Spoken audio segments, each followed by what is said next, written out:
Good evening, Ron. Thank Hi. you very much for all three for seminars. Wonderful, thank you. My question is that you said that you had the blood of our Lord examined by the Israelis. That's correct. What was their determination of that? Okay.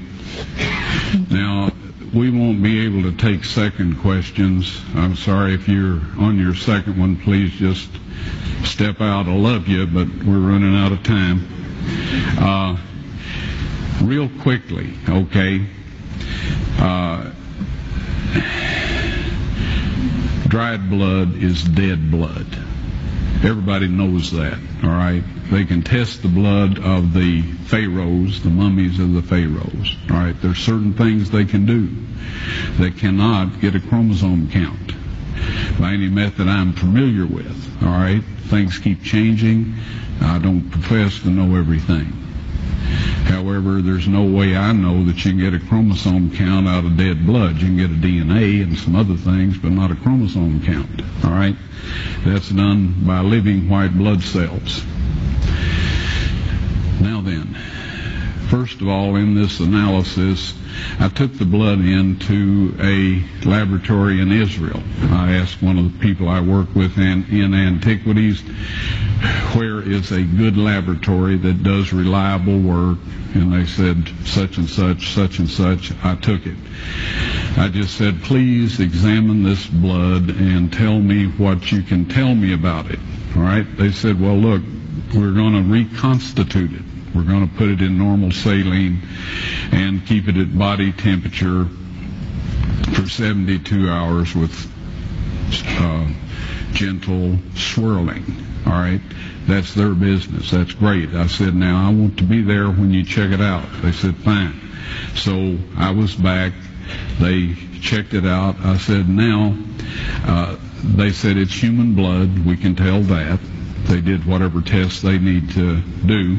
And then I said, take some of the white blood cells and put them in a growth medium and keep them at body temperature for 48 hours. And they said, well, that'll do no good because it's dead blood. I said, would you please do that for me? And they said, okay, we'll do it.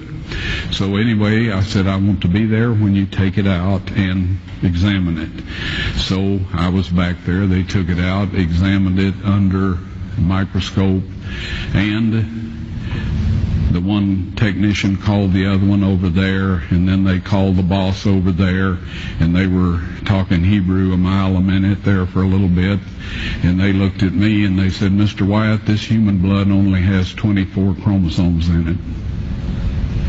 Everybody else has 46. You see, 23 from your mother, 23 from your father, 22 autosomes from your mother, 22 autosomes from your father. You get an X from your mother, you may get an X or a Y from your father, all right? This blood had 23 chromosomes from the mother's side, one Y chromosome only. You see, the child could not have developed if they hadn't had the autosomes from the mother. So all of his physical characteristics were determined by his mother's side of the family, her autosomes. His maleness was determined by this one Y that came from the source, not a human male. Then they said, this blood is alive. And then they said, whose blood is this?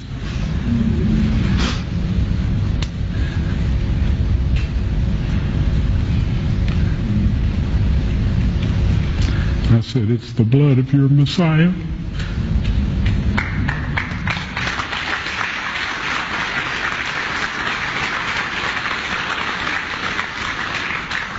And I assure you, those men's lives have changed. You're welcome.